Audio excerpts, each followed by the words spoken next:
Essa eleição de São Paulo, com a nossa candidatura sendo aprovada pelo povo no primeiro turno, vai todo mundo abrir os olhos para um novo tipo de política. Não tem um fundo eleitoral, não tem padrinho político, não tem tempo de televisão, não tem tempo de rádio. Presta bem atenção nisso. E não tem mais as minhas redes sociais. E vou vencer com o povo. Quero continuar em paz a entrevista, mas o que você fez, eu quero deixar registrado. O que você fez foi algo que eu nunca imaginei, nunca te falei e ninguém nunca falou isso por mim e tá desautorizado. É ex-coach, né? Autodenominado ex-coach, tá certo. É igual o Lula, ex-ladrão.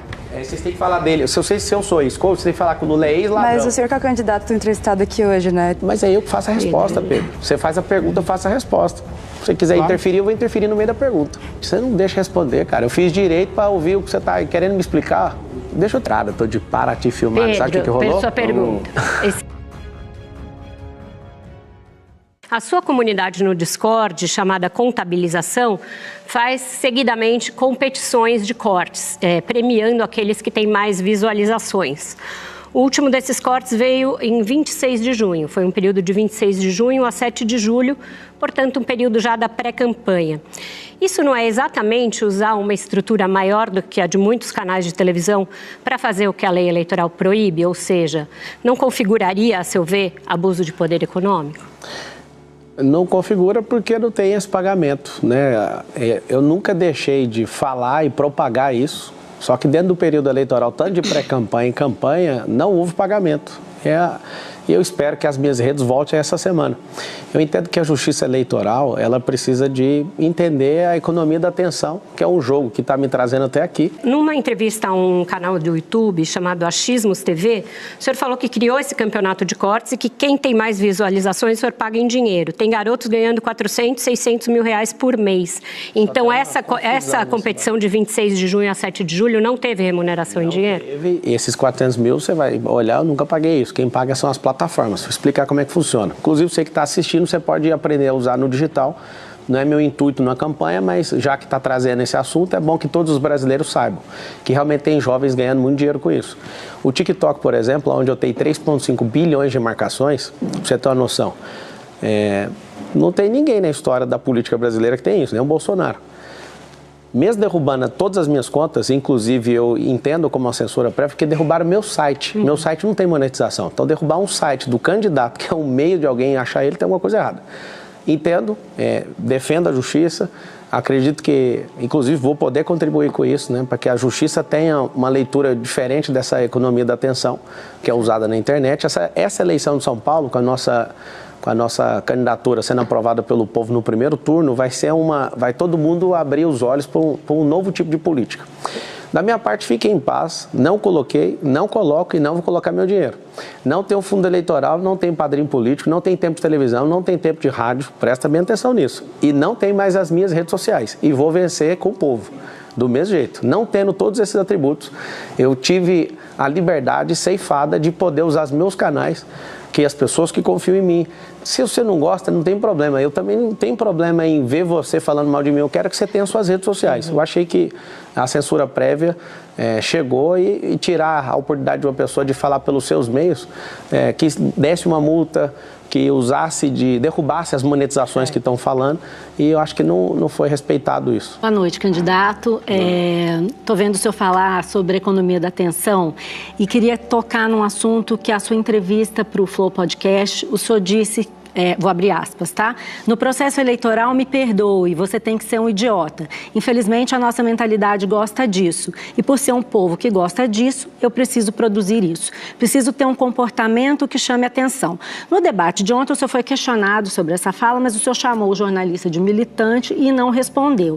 Eu entendi que o senhor quis dizer que o senhor finge ser uma coisa que o senhor não é para conquistar voto. Economia da atenção. Mas eu te pergunto, não é exatamente isso que os políticos tradicionais do sistema, que o senhor diz que o senhor é contra, fazem? Não é assim que eles fazem? Malu, você fez a mesma coisa numa reportagem que você não fez pergunta nenhuma para mim no O Globo e falou que eu quero criar um partido com o Bolsonaro. Isso nunca passou na minha cabeça. Eu perguntei para o senhor. Não perguntou. Acho que se você puder mostrar a mensagem. Tá aqui. Pode olhar. Eu nunca. Tá aqui. Pode olhar. O senhor negou, eu tinha minhas fontes. E aí você fez isso por quê? Porque você quis chamar a atenção. O que é a economia da atenção? Eu respondo e abro a oportunidade. Mas o senhor vai responder minha pergunta, né? Eu já estou respondendo. O fato de você não gostar da minha resposta não significa que eu não estou respondendo. Por Josias, eu também respondi. Eu falei que vocês fazem esse jogo, chama clickbait na internet. Joga uma headline, destrói a pessoa e depois vê o que vai dar. Eu não vou chamar de fake news, porque eu não gosto desse termo. É uma completa mentira o que você fez em relação a mim. Eu não estou armado aqui, não estou querendo problema com você, nem animosidade. Mas olha, quando você fala que eu estou fazendo isso, você também praticou isso, para ter seus cliques lá no Globo. Porque eu nunca falei isso para você. Eu nunca passou na minha cabeça. Você vai me ensinar a fazer jornalismo? Não, eu vou te responder naquilo que você está perguntando. Eu não tenho intenção de ser jornalista, eu sou prefeito de São Paulo, próximo prefeito. E eu quero mostrar para as pessoas que fica entalado aqui. Eu não me importo o que você publica e quero que você tenha liberdade de fazer isso. A sua versão foi registrada na reportagem. E eu estou te falando, eu quero que você prova, porque nunca passou. Você usou a expressão, o Pablo está imaginando criar um partido, e você escreveu partido de coach, eu nem sou coach. Ah, não? Não. Entendi. Olha para você ver, não sou coach, você falou que eu queria criar isso. Eu não quis criar isso. Isso é uma invenção da sua cabeça. E estou falando aqui com o maior... como funciona o jornalismo. Não, você pode fazer. Eu acho que a gente dá se entrar na pergunta de agora, exatamente, né? Exatamente. Eu já acabei de responder. Você usou a economia da atenção. Não, não foi isso que eu perguntei. Eu perguntei se o senhor não acha que isso é uma coisa de político tradicional, que finge que é uma coisa para poder conquistar voto. É verdade. Isso que então o senhor acha que o eleitor é idiota ou não? Deixar ele responder. Claro que não, hein? Ué, foi o que o senhor falou. Não, se bem que é para acreditar em quem, então? Se bem que você trouxe uma situação assim, quem votou no Lula deve ser idiota. Só pode, porque tudo que foi feito, o roubo daquele, mais de 1 trilhão, mais de 10 processos, 9 anos de condenação, 3 instâncias, 580 dias de cadeia. Ele agora, com 2 anos, não vejo ninguém falando do rombo de 1 trilhão fiscal. Colocou 10 novos impostos. Ele só pode ser um idiota para votar na pessoa de novo. E para votar no senhor, não? Não sei, a pessoa vai ter que testar. Ela vai ter que colocar alguém diferente, alguém que é gestor, alguém que é social, que é o que eu provo. Eu faço com o meu dinheiro, não faço com o dinheiro público. O ciúme das pessoas comigo e estão tentando me parar é porque eu já faço com o meu próprio dinheiro.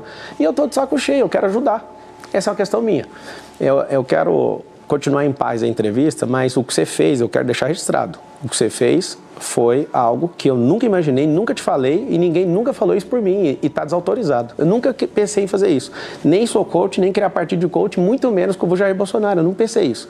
Você aproveitou da economia da atenção, que meu nome está hypado. Candidato, o senhor é coach, eu sou jornalista. Eu não sou coach, eu acabei de falar. Quando o senhor foi preso a primeira vez em 2005, eu cobria o Mensalão. Quem? Quando o senhor foi preso a primeira vez em 2005, eu estava cobrindo o Mensalão. Então o senhor não vai me ensinar a fazer jornalismo. Eu não estou te ensinando, você só objetivo. Gente, vamos fazer assim, vamos rodar. Eu apurei. Apurou aonde? Com as pessoas que Quais? Fala o nome. Que fala... Bom, o nome. Seu candidato, existe um instituto no jornalismo que o senhor conhece bem, que é off, né? Não, mas tudo bem, acho que a entrevista não é sobre isso. O senhor é um ótimo coach e eu faço meu papel como jornalista. Qual é a insistência sua em falar que eu sou coach? Tá bom, vamos rodar. Amanda, por favor. A economia da atenção. Boa noite, candidato. É ex-coach, né? Autodenominado ex-coach, tá certo. É igual o Lula, ex-ladrão. Vocês têm que falar dele. Se eu sou ex-coach, você tem que falar que o Lula é ex-ladrão. Mas o senhor que é o candidato entrevistado aqui hoje, né? Então vamos lá. Na sentença, o juiz fala claramente ali que o seu objetivo em participar do esquema ali era ganhar dinheiro fácil. Então eu queria devolver para o senhor isso. O objetivo ali era esse mesmo? Era ganhar dinheiro fácil? Eu ganhei um salário de R$350 e não tinha dinheiro para pagar advogado. Estou com a minha carteira de trabalho aqui, se você quiser, que você é um cara investigativo, eu te dou ela aqui no intervalo, você tira a foto dela inteira, eu vou te mostrar uma coisa, até para te ajudar nisso aí, que aí mata o assunto. Dia 1º de maio de 2003, eu tinha 16 anos de idade e a carteira estava assinada. Eu fui mandado embora desse emprego, eu era operador de áudio, e por uns 6 meses eu fui prestar serviço para essa pessoa, né, na condição, né, de confiança, de alguém que eu já conhecia. Da igreja, né?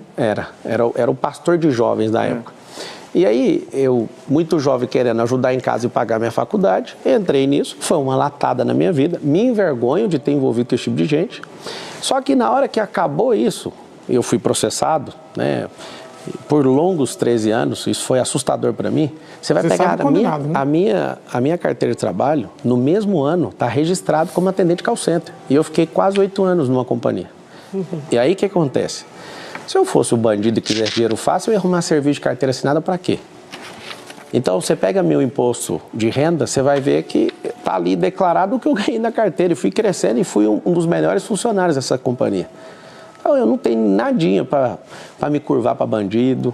Eu não sou bandido. Se você investigar e achar o que eu tirei de alguém, porque os candidatos, né, de forma deselegante e desespero, porque todos caíram na pesquisa e eu estou subindo igual um foguete aqui na cidade de São Paulo. Eu estou perguntando coisa do processo, não tem nada a ver com o candidato. Mas eu estou te falando.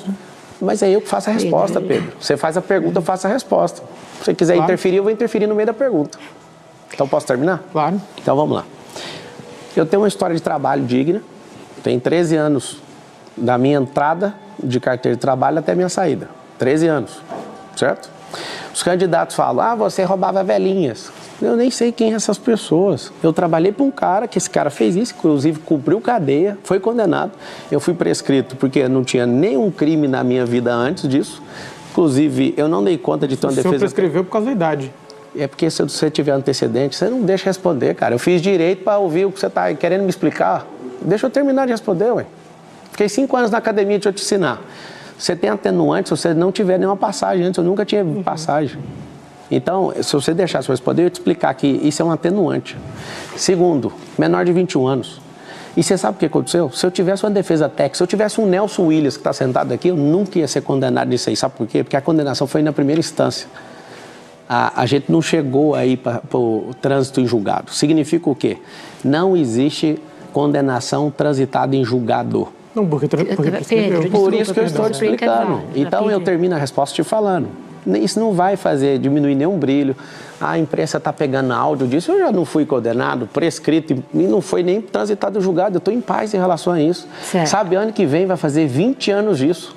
E todas as vezes que vocês tocarem nisso, eu vou dar uma ferida. Precisamos revisitar os áudios do Petrolão, do Mensalão, e reviver a moralização desse país. E eu te agradeço pela pergunta, Pedro. Candidato, o senhor falou que esse processo vai fazer 20 anos, que o senhor já respondeu por ele já prescreveu, isso tudo é verdade, mas o eleitor está conhecendo o senhor majoritariamente agora. O senhor sempre teve muitos seguidores, milhões deles espalhados pelo Brasil. O eleitor de São Paulo está tomando conhecimento da sua trajetória agora, então é lícito que essas questões voltem, porque afinal é uma condenação, não é qualquer coisa. A gente está falando de uma condenação. O senhor disse que o senhor consertava computadores. Nos últimos dias surgiram áudios mostrando uma certa intimidade com os integrantes do esquema, inclusive uma preocupação da sua parte quando o pastor Danilo foi preso ou começou a ser investigado. Eu trago isso à baila porque o senhor também já ensinou em diversas ocasiões que o candidato Guilherme Boulos teria relações com drogas. No Flow, na semana passada, numa hora se referindo aos seus adversários, o senhor falou, esse povo que mata os outros. O Igor até fez assim, nossa, calma, você falou, tem que falar isso mesmo, tal.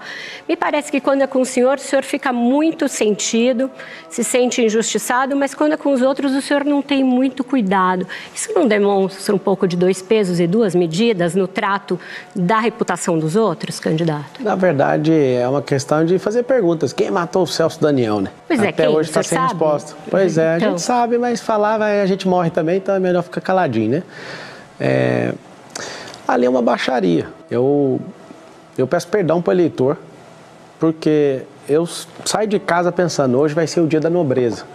Mas não tem como, eles estão desesperados, porque nunca na história da Prefeitura de São Paulo alguém está concorrendo contra a máquina municipal, estadual e federal. Sem as suas redes sociais, só com Deus e com o povo. O senhor é muito bom de retórica, o que eu estou perguntando não é isso. Eu estou perguntando se o senhor não usa, o senhor, como orador, que se gaba de ser um excelente orador, e o senhor de fato é. Se o senhor não usa de 2 pesos e 2 medidas quando o senhor cobra, que em relação ao senhor não se remexam fatos que estão documentados, são uma condenação judicial, e em relação aos outros, o senhor joga fatos no ventilador sem nenhum cuidado. É a mesma coisa que a para-choque de comunista faz. Ela fala um monte de coisa que é para eu gastar meu tempo para não atacar os outros. Querem ter um consórcio comunista? E aí eu já respondo sua pergunta e você fica satisfeito. Um comunista com a ideologia de extrema esquerda, que eu nunca vi nenhum de vocês falando que o Boulos é de extrema esquerda. Ele é uma vergonha até para o PT. É uma derrota para o PT ter ele de aliado. Ele é extrema esquerda. Eu acho que eu pego leve demais. Nunca o Boulos será prefeito dessa cidade. Isso é uma questão pessoal. Eu jamais entraria na eleição de prefeito de São Paulo. Só que quando eu vi Sacano Salles, e aí eu vi todo mundo do mesmo lado, eu falei, esse negócio está desbalanceado, eu acho que isso pode comprometer o futuro do país. Eu entrei, não sei se acompanhou, Vera, eu fiz um vídeo falando o seguinte, que se não tivesse um candidato que entenda de mentalidade, prosperidade, para tirar nosso povo da miséria e desse sequestro emocional que a esquerda colocou, em 30 dias automaticamente eu seria pré-candidato. E ninguém apareceu. Eu não estou falando que o Salles seria o melhor, não, mas o fato de perceber que Valdemar Costa Neto, que é antigo do Mensalão, fez a movimentação e pôs o Bolsonaro sequestrado nisso, eu falei, tem alguma coisa errada. Eu vou entrar. Mas o senhor mesmo não disse que o senhor queria entrar no PL? Eu fiz isso. Queria entrar justamente por causa do Bolsonaro. Mas já não era o Valdemar? Ele está lá a vida toda. Mas é porque o Bolsonaro que manda lá. Quando eu percebi que ele não manda, mesmo ele tendo reconstruído um partido que estava jogado às traças, eu percebi que ali não dava para entrar. O senhor também não manda no seu partido, só Ixi, é isso mesmo, é por isso que eu quero, eu defendo. Bom você levantar isso, Malu. Eu defendo que aqui no Brasil seja como nos Estados Unidos. Que todo candidato, se quiser sair sem partido político, que ele tenha o registro dele deferido para disputar as eleições. É constrangedor acordar todo dia com a notícia de um partido. Partido é um negócio que todo mundo fica louco, tem mais de 30, não sei que jeito que está a composição hoje por causa das federações, mas um partido político é um lugar onde as pessoas ficam com um síndrome maluca de vamos vender, vamos implodir, vamos tirar o fulano. O Sabará que está aqui, que era secretário do governo Tarcísio, ele experimentou algo no Partido Novo, que a gente acreditou, o Novo é top demais, derrubaram a candidatura dele. Foram desleais com ele. Ele é um cara que veio para cá para trazer essas conexões e trazer essa experiência política de tirar a gente da rua, comprovadamente, 3.500 pessoas com a Arca ainda deu emprego. Ele veio abrir isso, mas eu sinto a dor que ele sentiu, porque tiraram a minha candidatura também.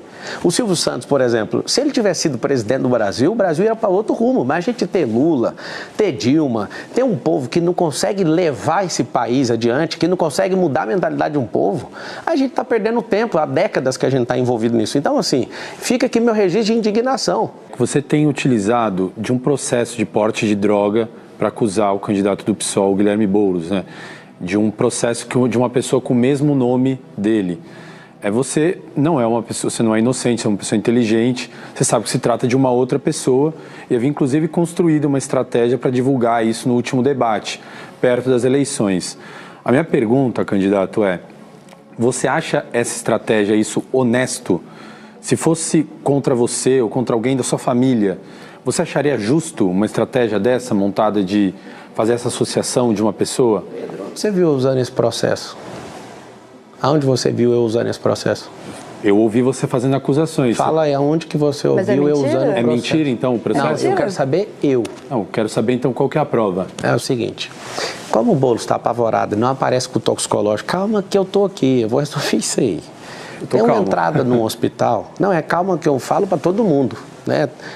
Eu acho que a gente está batendo recorde aqui, agradeço todo mundo e faz o M28, tira um print, põe no... Vamos responder a pergunta. Eu estou respondendo. Tem limite a pergunta? Que é Roda Viva? Não, tem limite de tempo a pergunta? Não tem não, você pode responder à vontade, mas agora essa coisa de faz o M no Roda Viva, eu acho que é meio incabível. É a única arma que eu tenho, entendeu? Eu não vou esquecer isso. Mas você está dando uma entrevista num programa que tem 38 anos. Eu estou liderando a pesquisa, eu estou liderando a pesquisa de intenção de votos por ser a pessoa que usa essa ferramenta. Então vamos lá, você estava respondendo. A resposta foi, eu te perguntei onde eu usei, você viu usando aonde? E aí eu te voltei, cadê a prova então? Eu não usei esse processo, cara. Então, mas eu te perguntei como é que você acusa o candidato. Publicado, acho que foi uma publicação minha. Você não tem falado que o acusado ele... Eu vou mostrar o que eu tenho no último debate. Agora, você assistiu o debate ontem? Fiz a pergunta para ele. Por que no último debate? Porque o brasileiro esquece em 2 semanas, Malu. Não dá para usar isso agora. O senhor repete sempre, não vai esquecer. Então, eles estão falando que eu sou um monte de coisa, então tem que segurar. Eu estou jogando, é um jogo. O senhor tem filhos, é casado, e se jacta muito da sua família e usa o fato de ser um homem de família.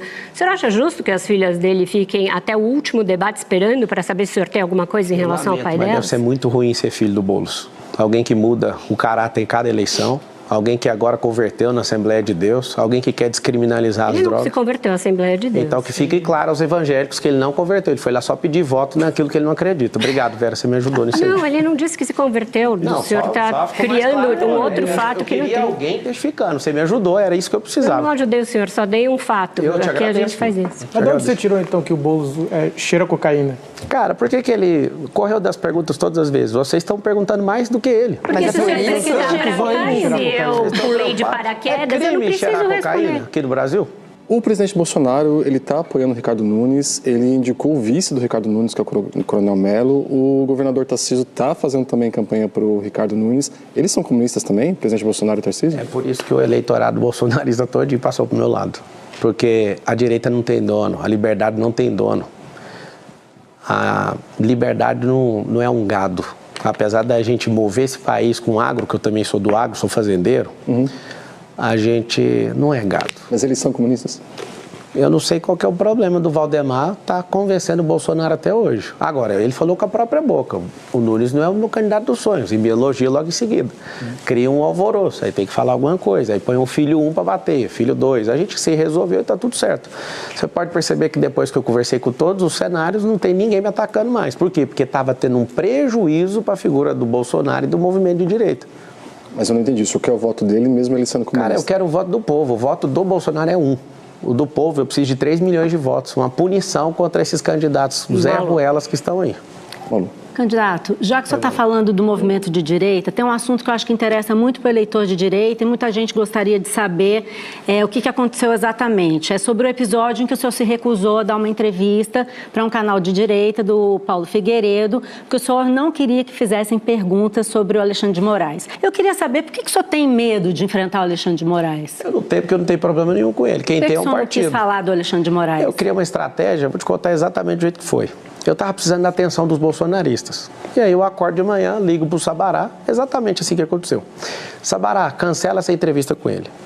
E aí criou alvoroço, né? Ele é um pouco desesperado, o Paulo Figueiredo. Não é à toa que ele está enfrentando o problema que ele está enfrentando, né? Porque ter coragem para sentar o peito numa lança, eu não sei qual que é a lógica disso.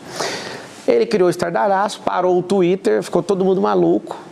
E no mesmo dia eu vou lá e comento no Instagram do presidente Bolsonaro, o Carlos me responde, aí eu fui para cima. O que eu fiz com isso? Eu acendi o bolsonarismo.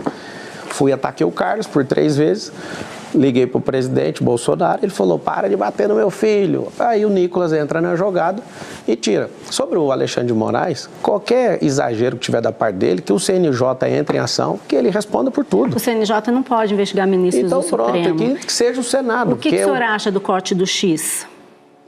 É a mesma sensação que eu estou sentindo com as minhas. Eu acho que agora o Brasil inteiro está sentindo o que eu estou sentindo. O Elon Musk chamou ele de ditador. O senhor acha que o Alexandre de Moraes é um ditador? Você tem que fazer pergunta para o Elon Musk, ele que responda pelas coisas dele. Estou perguntando se o senhor acha que o Alexandre de Moraes é um ditador. Eu acredito que tem um desequilíbrio dentro da República e eu acho que as competências do Supremo Tribunal Federal, eu como jurista posso falar com tranquilidade que eu sei o que é o Supremo. O Supremo está muito político. Ele está tentando dosar uma radicalidade que a gente teve no passado. E eu acho que já passou do limite. Então, todo respeito aos 11 togados ali na Suprema Corte, esse é um recado meu pessoal para vocês. Já passou essa onda. O Brasil precisa ser unificado. A gente precisa baixar essa pressão e a gente precisa retomar isso. Através de São Paulo, nós vamos retomar esse país. É um recado meu para os 11 ministros do Supremo Tribunal Federal. Nós confiamos na justiça. Não precisamos ter uma corte política. Vamos voltar a defender a Suprema Carta, a nossa Constituição Federal de 1988. Ela precisa ser defendida por vocês, não precisa legislar e nem atuar politicamente. O senhor defenderia o impeachment? Quem defende o impeachment é o Senado. Mas qual que é a sua opinião? A minha opinião é que tem que ser apurado. Vocês divulgaram na Folha que assessores fizeram isso? O que eu vi hoje, que eu estou acompanhando? Vão chamar no Congresso Nacional. O segredo não é vamos criar ruptura o tempo inteiro. O Brasil já passou 2 processos de impeachment. Certo. Esses 2 processos criaram rupturas institucionais. O que eu defendo? Devido ao processo legal. Ah, vai impeachment. Isso aí quem define é o Congresso Nacional. Agora, parabéns, foi bem assertivo. Não sei se foi o Nicolas que pediu. Precisa ouvir todas as denúncias. E aqui vai os parabéns para a Folha de São Paulo. Ela publicou as denúncias. Teve coragem de fazer isso. Parabéns. Certo. Agora, tem que ter um outro ator, Congresso Nacional. Vai lá e entende o que está acontecendo. De novo, o impeachment não é jurídico. Para você que está aqui em São Paulo e no Brasil inteiro, você tem que aprender o seguinte. Eu fiquei 5 anos na Academia de Direito. Quando você viu a Dilma sendo impeachmentada, ela não estava sendo impeachmentada por o direito, é político-jurídico. O que significa isso? Se não tiver disposição do Senado, o Brasil inteiro pode pedir isso. Não muita gente no mundo político acha que vários dos bolsonaristas, inclusive com quem eu converso, desconfiam que essa sua resistência em falar do Alexandre de Moraes pode ter a ver com aquele áudio que também a Folha publicou, que mostra o presidente do seu partido, Leonardo Avalanche, dizendo que costurou com o Michel Temer e o Alexandre de Moraes a decisão que decretou a intervenção que deu o partido para ele, em consequência permitiu a sua candidatura. O senhor soube dessa negociação? Eu sei que ele conheceu o Temer esses dias. Não faz nem sentido isso. Certo. Vamos prosseguir. Malu, a gente vai prosseguir. Eu fico ouvindo pelo site de fofoca por aí. Agora é o seguinte, eu quero terminar esse assunto aqui. Só tem uma pessoa que me faz sentir temor. Essa pessoa é o Deus vivo, quem me chamou na política, a quem eu curvo a minha cabeça. Não tem ninguém nessa república que eu afino ou vou parar. Deixa eu terminar, por favor. Não existe ninguém nessa república. Agora, eu já estou arrumando problema com o governador do estado. Estou arrumando problema com o prefeito da cidade, com o presidente da república. Eu vou arrumar problema com o STF. Isso não é uma briga minha agora. Daqui 35 dias eu estou eleito, eu vou focar na cidade de São Paulo. E aqui vai meu recado para a Suprema Corte. Vamos fazer uma política diferente. Não dá para ser desse jeito, senão a gente vai atrapalhar o crescimento desse país. A gente tem que olhar o rombo de 1 trilhão que o Lula produziu nesses últimos 2 anos, que é mais de 1 trilhão. Se não frear, se não tiver responsabilidade fiscal, nós vamos perder esse país de novo e vai ter que acordar um povão e levantar contra esse governo do PT de novo. Sua pergunta. Candidato, o senhor foi na CNN, acredito, e teve uma briga ali, enfim, com a jornalista. E depois ela comentou, ela postou no blog dela, que terminou a gravação, que era ao vivo ali, enfim. O senhor chegou nela e falou assim, desculpa ali, meu jeito, era para os cortes. Essa grande pira dos cortes que o senhor comentou que foi o que trouxe... colocar no primeiro lugar nas pesquisas, é isso mesmo, falei isso mesmo. Certo, sim, o senhor acabou de dizer isso, só que isso também implica numa falta de conteúdo e de debate do senhor que é muito assustadora. Então, por exemplo, o senhor não costuma responder nem entrevistadores direito, nem outros candidatos. O senhor vai para entrevista ou debate para fazer corte e não para falar de proposta. Proposta, quem quiser, vai lá no site do TRE. Então, eu queria falar sobre isso. O senhor ontem no debate da TV Gazeta falou exatamente isso. Que debate é um teatro, entre aspas. Deles, né? Meu não, é que eu tô sendo verdadeira, por isso que eu tô postando. Tá, e que as pessoas têm que ir no site do TRE para ler o plano de governo. Agora você me diz, quem que tem tempo de entrar no site do TRE e ler dezenas e dezenas de páginas de plano de governo de todos os candidatos? Porque não é só o seu. Então, por que você priva os seus eleitores e todos os cidadãos de São Paulo de conhecer os seus projetos, as suas propostas? Isso não é antidemocrático? Vamos deixar ele responder. Só uma correção, cidadãos. Ela tem razão. Ao invés de entrar no site lá para olhar o plano de governo, você vai entrar no Pablo Marcal por SP e você vai ver, está embutido nesses próprios cortes. Estou sem, de novo, fundão eleitoral, padrinho político, tá o presidente e o ex-presidente cada um de um lado, não tem o tempo de TV, vocês vão ter que aguentar os cortes. E, de novo, se vocês não gostam dos cortes, façam perguntas mais tranquilas que... Só que tem muita gente que assiste debate, que assiste uma entrevista como essa de hoje, para justamente conhecer os candidatos. Eu sou satisfeito de estar aqui, eu agradeço. Então, o senhor podia colaborar e responder as perguntas do jeito como... Eu estou respondendo do jeito que eu preciso responder, eu sou o candidato. Mas vamos esquecer o corte um pouquinho? Vamos não. Se você quiser esquecer o corte, eu preciso de ir embora. Se você quiser, eu posso levantar e sair. Você não vai... Eu não tenho marqueteiro, não tenho dinheiro para pagar marqueteiro não, para ficar contando piada, fazendo gracinha. Eu estou aqui com a cara e com a coragem, igual todo mundo quer vencer na vida. Você quer tirar a única coisa que você fazer?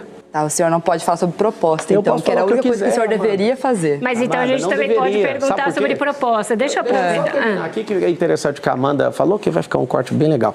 É o seguinte, o que vocês precisam entender é que a gente precisa ver quem é viável, aguenta pancada, e a gente tem que discutir valor. Quem é de família, quem quer gerar emprego, serão 2 milhões de empregos. Sabe como que a gente vai fazer? Com um cinturão empresarial. Vai ter 120 quilômetros de área dentro da cidade de São Paulo, que a gente vai aprovar junto com a Câmara para trazer benefícios, para você ter emprego aí. Eu falo isso toda hora, tem então, vários outros. Pode falar olhando para a gente, não, mas a gente não... desculpa tragar o seu... Mas o senhor está usando a entrevista para fazer os seus cortes, então fica uma coisa meio distópica. O senhor gosta da palavra distópica? Não, ninguém quer mandar no senhor, a gente quer conduzir uma entrevista, quer bater um papo com o senhor. Eu estou batendo papo, só que eu tenho que aproveitar o tempo que eu tenho de televisão, que é só hoje. Tá bom, eu acho isso um pouco vazio e eu acho um pouco feio. É só votar no Boulos. Não, não vou votar no Boulos, candidato. Não vou votar. Não sei que eu vou votar, mas não é isso que está em discussão. Mas só você falar que não vai votar nele, eu já fiquei animado. Então o senhor veio para realmente lacrar, candidato. É engraçado. É difícil qualquer pessoa no Brasil hoje vencer o presidente Lula. Ele sem a máquina, fazendo uma análise. Ele sem a máquina na mão, venceu o presidente Bolsonaro com a máquina na mão. Eleição é um negócio muito perigoso. A não ser que ele tenha um comportamento do Biden, pelo envelhecimento, com todo respeito, a idade chega para todo mundo. Eu tenho 37 anos, o Lula vai estar com mais de 80, se eu não estiver errado, aí em 2026. Se ele tiver do jeito que ele está hoje, dificilmente, na minha avaliação, alguém vence ele. O Bolsonaro está inelegível. Acho que dificilmente qualquer outro governador do estado consiga ter punch para fazer isso. O que é o ideal? O ideal é que volte à normalidade, o Bolsonaro consiga ser elegível para que ele dispute com o Lula e vá para esse final, esse acerto de contas, para ver quem é o mais popular. E que o governador Tarcísio parta para a reeleição, para continuar fazendo o que ele tem feito muito bem feito. Inclusive, você vai ter meu apoio, governador, não precisa me atacar mais. E eu vou cumprir isso, e se precisar, e o povo estiver comigo nisso, do jeito que está agora, né, que está assustador, a pesquisa Veritas ali, a intencional, eu estou com 36 pontos. Na espontânea eu estou com 30, deslocado do pelotão inteiro. E essa pesquisa, para quem não sabe, ela foi a única que acertou, em cheio. O próprio governador Tarcísio falou com a boca dele, ninguém acreditava na eleição do Tarcísio, e ela falou que ele ia ganhar, e ganhou. E a gente vai ganhar também no dia 6. Então você está dizendo que se não tiver outro para enfrentar o Lula, vai ser o senhor, é isso? Não entendi. Que se não tiver nenhum outro, se o Bolsonaro não puder enfrentar o Lula, vai ser o senhor? Lula. Eu deixei claro aqui, só se ele tiver. Nem o senhor? Ninguém ganha dele, ele com a máquina na mão. O Lula, ajuda a gente, cara. Termina esse governo com honra, acha alguém. Não adianta ser o Boulos, que ele é de extrema esquerda. Você sabe que você tem vergonha dele, mas tá faltando candidato aqui. Deixa São Paulo comigo, arruma um sucessor. Não é o taxado que ele é incompetente, ele já mostrou que gestão não é com ele nem economia. Arruma alguém, sai em alto estilo, faz o melhor governo da sua vida, recupera esse 1 trilhão que você acabou de colocar de rombo fiscal. Se você repetir o número que você colocou nos nossos lombos por 2 anos, você vai ser o presidente mais incompetente da história. Dificilmente. Se você estiver bem emocionalmente, eu duvido que alguém ganhe do senhor. No dia 25 de agosto, o senhor publicou na... A gente já viu um presidente de partido que tem suspeita de envolvimento com o PCC. Seu despachante aéreo, suspeita de envolvimento com o tráfico de drogas. Seu parceiro, Renato Cariani, que esse senhor disse que mudou sua vida, o senhor não vai poder dizer que não sabia nem nada, se tornou réu sob acusação de tráfico de drogas, associação com tráfico e lavagem de dinheiro, numa denúncia que foi aceita em fevereiro, e depois disso o senhor fechou um negócio com ele, inclusive naquele seu canal de cortes, na sua comunidade do Discord, manda marcar Pablo Marçal, prefeito, e Cariani. Então, é uma relação bem casca de bala. Como vai ser esse processo seletivo se pessoas tão próximas do senhor estão envolvidas em tanta coisa e o senhor diz que não sabe? Eu conheci o Cariani num podcast e ele me fez um desafio para mudar de vida. Eu era inflamado igual o Boulos. Pesava 100 quilos e esse cara mudou minha vida. Agora, o Estado Democrático de Direito tem que fazer o seguinte, tem o contraditório e a ampla defesa. Ele que se defenda, se ele tiver errado, que ele pague. Nunca falei que eu passo a mão em nada. Agora, a gente tem um problema aqui no Brasil de acabar com a vida de uma pessoa porque ela está sendo processada. Eu fui em Paraisópolis, tirei foto com 500 pessoas, aí colocou no jornal, Marçal tem ligação com o primo, sei da onde, do PCC. Eu vou pedir certidão de nascimento de alguém? Não, mas esse é seu amigo, parceiro de negócio. Eu fiquei amigo dele, ele mudou minha vida. Cariani, obrigado por você transformar esse país. Mas como que é esse processo seletivo? Entra qualquer um? É o que eu tô te falando, ele não é alguém que trabalha para mim, ele não é submetido a mim, ele cuida da vida dele. Ele é seu sócio. A gente fez aquele programa justamente para mudar a vida dos outros. Eu sou um educador, e ele mudou minha vida e a gente está mudando a vida de muita gente através do ensino. Só lembrando essa denúncia, um minuto, Pedro, um minuto.